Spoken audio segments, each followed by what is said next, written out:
Hi, and welcome to the Brave Conversation. Today, I'm very excited because this lady that we're going to talk to is basically someone that resonates with me in what she does. She's a minimalist coach. Tanya Slater has gone through personal experience where she found out for herself that living a minimalist life, clearing things out, is not only good for the house and this living space, but also good for your mental health and for your mental strength. So, welcome, Tanya, to the show. How are you doing today? Hey Cynthia, yeah, I'm good, thank you. I'm excited. I always love talking about minimalism, so yeah. Yeah, tell us a little bit how you got into it, because I think that's a really cool subject now, and I sense a lot of people do need it. But what's your story? Yeah, definitely. So it was by accident really that I fell into this. About circa 10 years ago now, I was in a pretty bad place, both mentally and physically, from a history of running away from things when I was younger, and then finding myself as a single parent to a toddler and a baby. And you know, I don't say it lightly. When I was in a bad place, I really got to the point that I thought my children would be better off without me. And that's just not anywhere anyone wants to be, really. And I was going through some counselling, and at the point that the children's father left, she did point out to me, she said, it sounds like you've been kind of clearing out old energy. Like now he's gone, you know, you feel like the home is a bit more your own. And I kind of sat on that and thought about it quite a bit and thought, yeah, actually. And so I started just clearing a little bit more. And the more I cleared, the more clarity I got, and it built my confidence a bit. I wasn't so much of a recluse because I really was hiding away, quite anxious, not wanting to go out and stuff. And yeah, so then my interest peaked, and I started looking into kind of how is this working, what's happening, and finding out about the fact that our physical items in our homes, they all hold energy of some sort, whether it's you know, the money you've spent on them, or the time that it takes to upkeep them, or maybe they're related to other people, or somebody's gifted it to you and you don't really like it. Like every single item has energy around it. And so because I felt so heavy, I'm quite a visual person, I just felt like this big grey cloud over me all the time. And as I cleared, the cloud cleared, and things, I became lighter and brighter, and life looked a lot more positive. So then the curious child in me went, oh, I wonder how else I can do this. So the principle, the idea of minimalism, and I think there's so many misconceptions, but really, in a nutshell, it's look at what's not serving you. Get rid of all the excess, what you really don't need. And then by doing that, you work out what's really important, what your goals are, and you replenish, and you fill your life with the things that you need. So I kind of went around the coaching tool, the Wheel of Life, and just like put a spyglass, the spotlight on every single area of my life, and health, finances, relationships. That was massive. Wasn't big about it. I just decided to step back, and then that was a bit more energy, a bit more grey cloud disappeared, and it elevated me. And then kind of cultivating and filling your life, like I said, with everything that you do need. So now a network of people, both social and business, that, you know, lift me up and elevate me, and our energies match. And the same with health, not filling my body with alcohol and, you know, gluten and all of these things. I learned what did and didn't serve me and my body. And then, yeah, some suggestions from people. Yeah, you should be a coach, Tanya. It's watching me doing this myself. So I've really walked my own journey first. And seen the benefits. And so, yeah, I tried out with a few people. They got great results. And now people laugh as well, because any challenge that they come to me, like, how can minimalism help? And it really is how I live my life. You know, just if you've got a challenge, try and get rid of whatever's not serving you, or look at what's not serving you and see where you can replenish with what will. And the Minimalist Life Coach was born. So yeah, I've been coaching people now for a couple of years, and it's just so much fun. So interesting and really fun. Yeah. Very interesting. What do you think? People love the clutter, right? Some Say people, again, oh, sorry. these are memories, and oh, these are interesting. These are my stories and everything. But at the same time, there's probably from an external point of view, there's a lot of that what we see in them, perhaps they don't see in themselves. Like we from outsiders will know that actually that's not serving them. In some ways it is, but in some way it isn't. What do you think makes people hold on?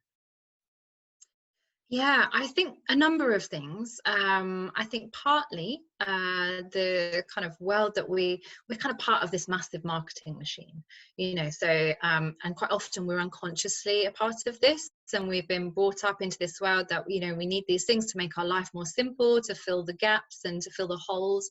And often, just like I did for many years up until this kind of turnaround point for me, you are trying to find something in there, and you get these kind of short sort of hits. And then I find it's with the older generation that I work with. Obviously they've had longer lives, and they've gone through the christenings and the weddings, and then have come the funerals, and they've inherited quite a lot of stuff. And I'm working with some people now on my mastermind, and we're just having like these conversations about, does this stuff, is it you? And sometimes people identify with their stuff because they've not sat long enough or had the space, to really think about who they are. And so, yes, a lot of things hold memories for people, but we don't necessarily need to hold on to the actual item. So we've come up with ideas of creating photo books, so some people have all of these things. I know, I always laugh when my parents moved to France about 15 years ago. Literally, you could hear the kind of rafters and the bolts of the house creaking because all of the stuff in the loft had gone, and the weight had gone. But all of these things were sentimental and emotional, but they were held in a box. I think sometimes people are scared that they'll lose that connection with those people if they get rid of the stuff. So yeah, it's a very emotional journey to go on, deciding to clear out your stuff. And again, and this came up on a discussion I had yesterday, it's not about getting rid of everything. It's getting rid of the excess, the things that are tying you down. So yeah, many of my clients feel tied down, and that's the terminology they use. So it's kind of like they're feeling the weight of those things. So it's removing the things that they're not that tied to, seeing what's left, and then coming up with ways to actually make something of them. You have a beautiful photo, a picture behind you, and I'm sure there's memories in there, but it's out on display and you're enjoying it, and you can have conversations with people about it. It's not hidden away. And so yeah, it's a very emotional journey, but essentially people then manage to start identifying with themselves rather than their stuff, which is really powerful when you can get there. But are there people that are happy with lots of clutter and stuff? And Yeah. we might look at people like you and me and to say, well, your dwelling is very cold and there's not a lot of stuff in it, and stuff means warmth and everything. Is that all right? Yeah, yeah, absolutely. This is, yeah, so it's so interesting. People kind of misconceptions maybe of minimalism. I'm a minimalist because I like to have the minimal amount of the stuff that I need. But we all still need stuff. And there's thinking about like human need, we need very little for survival, food, water, shelter, and all the rest of it. But to fulfill our lives and our souls and satisfy whatever it is we're here to do, we need many other things. We need beauty around us, we need human connection, we need so many other things, and it's so individual to everyone. So I could easily go into a home and someone could say, I'm a minimalist, and their home be full of color, of artwork, of sculptures, of pictures, or things. And the stuff, as long as it's really important to that person, if it's really important, then it's grand. What we're talking about and what I help people do again is just take away the stuff that's not that important. We live in a world of excess and consumerism, and I think there's a very powerful thing about clutter compared to stuff. If you have only the stuff that's most important to you and that enriches your life and brings you joy and all of those things and supports the reason of the purpose of a room, let's say, or supports the life that you lead, or supports your family and your values, that's all grand. But actual clutter, that is known, and there's been research done on it over in America as well, which I find fascinating, that clutter can actually raise your cortisol levels higher than those of the people working on the New York Stock Exchange. Wow. If it's excess stuff, I think it's that the key is the excess. You can have things lying around that mean the world to you, and you won't be troubled by those things. It's all the other stuff that you sort of feel like, oh, I've got to clean that, I've got to tidy that, I've got to find a home for it. So yeah. Interesting. And cortisol, as we know, is one of the levels of stress, right? The hormones that causes stress. So Mhm. increase in cortisol is basically increase in stress, and stress related behaviors and stress related syndromes is not obviously not very healthy for you. What are some of the fears that you encounter in your work with clients when they are saying, "Okay, I admit this is clutter. I want to get rid of it." What are some of the challenges or fears that they have to go through? Because I think that's a very brave thing to just dump things or remove things, give things away. I remember when I was in high school, uh, I used to pass around notes with some of my friends. And there was a time in my life where I just found that that was clutter. And even there was a lot of memories and a lot of fun things that we used to chat about over notes. Um, I decided to burn it also because I didn't want anyone to read it. And I remember that that's going to live in my heart. That doesn't have to live in a box. But it was quite challenging, obviously, because there's a lot of memories. So in your work with clients, what are some of the fears that they go through? Yeah, it's oftentimes when they first come to me, they're really kind of gung ho about it. They're ready, and I always do this thing about readiness for change. It is a massive thing, and I will always have a good half an hour conversation, find out why they're doing it. Like you've got to be so in tune with why you want to clear this clutter, so that when the decisions need to be made, and you're holding each and every single item and asking yourself, does it make the cut? Does it not make the cut? Does it stay? Does it go? You really need to be in touch. And it's through that conversation that I think then the fears start to rise and they realize that it's way more than just clearing physical items. And so I prepare them for that. So I think maybe at first I almost induce that fear, but I need people to be ready, and prepared. And it's really just that they're not sure what emotions are going to come up. So I always know that it's going to be an emotional journey. I don't know them, so I'm not able to say what will come up for them, just to prepare them that it will. And then it's my job to kind of guide them and help them with that. But I think probably the biggest fear, certainly with sentimental things, is that people will regret getting rid of something, or they will feel a hole, or that they will have disrespected somebody who's either they've inherited it from them, or that it's been gifted. And so yeah, we kind of work through that. That's a real one. And also I always just say, you don't have to get rid of everything. And what's really lovely is that we always start with what I say, the low hanging fruit. Go with the easy stuff, duplicate linens and gadgets in the kitchen that are just pointless, and all of these things that just don't have emotional attachment. The things that you have looked at for years and gone, I just don't like that actually. And that's kind of like, it's practicing. It's almost, I say it's like going to the gym and building your minimalist muscle. It's building your decision muscle. And every time that we clear something, I tend to go room by room. There's a very specific reason for that. And as they clear, they get more and more confident as they get more and more versed in making these decisions, whether things make the cut.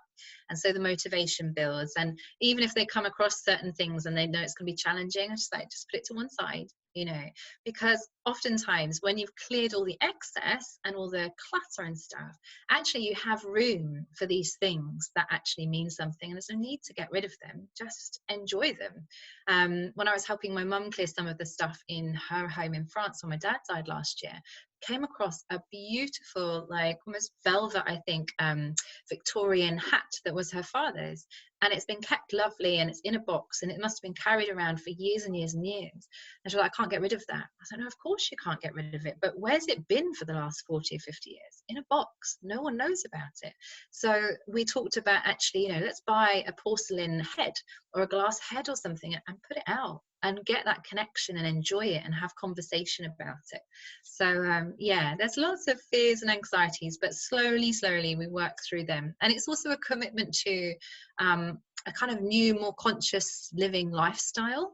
And so I would never, encourage anyone to just go clear without any support to think about the ongoing sustainability of it and maintaining that. And that all comes back to your bigger overarching goals, really, and being connected to those. That's very good. Another thing that I wanted to talk to you about was the way you market yourself. Because what we do in the Brave Zone is also we help employed service professionals, really to understand what their real message is, their uniqueness is, because a lot of people say, oh, I'm a well-being coach, I'm a this and that consultant, but actually there's like so many of them, and everybody's being very vague. So how did you come up with the minimalist coach, and what was the thinking process you went through? Because I found that is very specific, that's very clear, and the way you message yourself and your services is very niche. So tell us more about that. Yeah, I suppose really from that suggestion of many people and me resisting saying you need to be a coach, you should be sharing this with other people, look what you've done with your life. I kind of I just thought, well, all I really know about is this is what has been my journey for the last nearly decade now. And so when somebody said to me, look in the mirror if you want to see who you want to talk to, and it wasn't so much we talked about this avatar thing, and I know we chatted about it the other day, and I was like, you need to speak to a specific kind of person, to be like, what do they look like, where do they hang out? And recently I started my first 8-week mastermind to try and help people come from a place of overwhelm where they're newly in their homes and feeling quite kind of claustrophobic. There's more people, there's more stuff, there's more things going on, to come out of this lockdown basically feeling calm and ready to go into whatever their new life is. And I just sent personal messages out to everybody who follows my page. And I find it fascinating, the eclectic mix of people that signed up for the course. It sold out within 24 hours, which pleased me anyway. But I have someone in their 20s, I have a lady in her 60s, and everything in between: business owners, people living on their own, people who are family people. And so it really showed me that, yeah, the niche, that the thing that I do is I help people clear out the excess so that they can, and not just in their homes, it's in their hearts and in their lives as well. And that is enough of a message. And I think just because of the life that this consumerist life that we've all been kind of brought into in any Western cultures, and now this stark realization that if we keep consuming at this rate, our planet is just not going to keep up. Somewhere I seem to sit nicely in the middle of that, saying, hey, okay, it's fine, don't worry, I've got you, let's move forward. So yeah, it's quite fascinating. There's no individual type of person who needs this service, just people who feel like they've got too much stuff and they've got more that they want to do in their life. And is it only women that you cater to? No, it has been only women so far, but more than happy to work with men as well. But I don't think they get as bothered by the stuff. And I think oftentimes from speaking to my clients at the moment is because they don't see it necessarily as their responsibility to clean up all the stuff.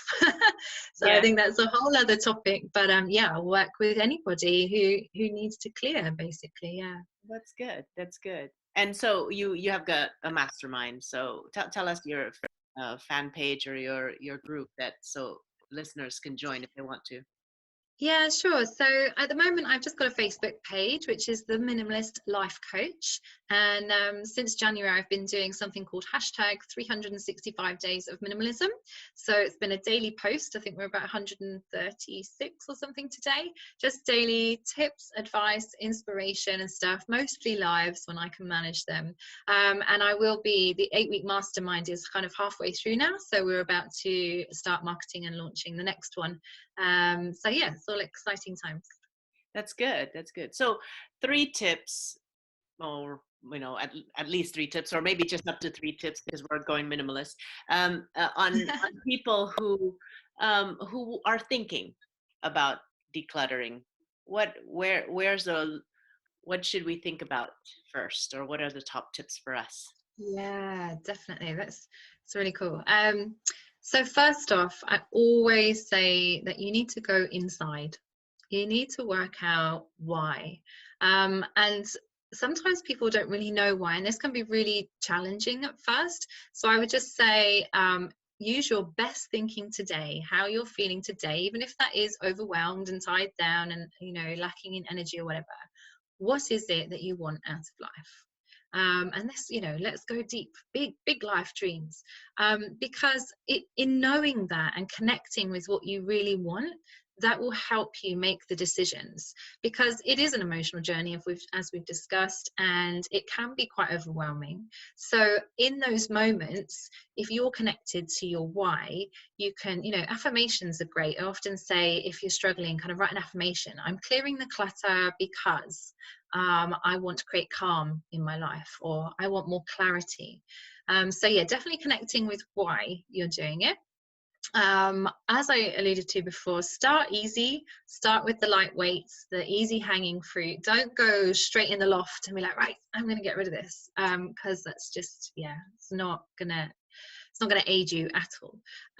So accelerators, which are pretty cool, are anything that you have duplicates of. Like, go to your linen cupboard. How many bed sets do you really need, and towels and all things like that. I actually managed to get right down with my bedding to I have one set of bedding per bed, and it gets washed and put back in a day. And every now and then I suck up maybe one night without bedding, but it saved so much space. I had like 2 or 3 for each bed, with 4 beds in the house. It's a massive lot of space. So it's good to start with the easy stuff and clearing surfaces and things like that, because they motivate you. Once you see that, you're like, oh, okay, well, maybe I'll do this, or maybe I'll do that. So yeah, starting small. Oh, there's so many, but yeah, that would be to not overwhelm. That's 2 really good things. I would say one other thing, actually, I always work with people going through the rooms in their house, because I believe that although clutter is, a massive cause of stress, physical stuff, we can apply, as I said before, these principles to other things like our digital life as well. Emails, phones, all of this stuff, it's all just noise. But starting with the home means that you have somewhere that you can belong, that you feel accepted to just be you, and that you can retreat from the world. So I always say to start in the entranceway or the hallway of your home, partly because if it gets really overwhelming, then you've got a clear path to just run out the house, but mainly because you want to be able to look forward to coming home, and to open that door and be like, I'm home now, I'm safe, I can relax, whatever it is that you need your home to be. And equally, you want the energy to flow, you want people to be able to come and go easily. So the hallway is always a really nice one to then give you the motivation to think, okay, yeah, I'd quite like to look at another room now. So yeah, they would be my Very good. 3 tips. Very good. I remember when I made that decision to declutter my life. Um, it was a decision because I was moving a lot, and then I decided, I want to be able to move in a couple of suitcases, never wanting a relocation truck or anything like that.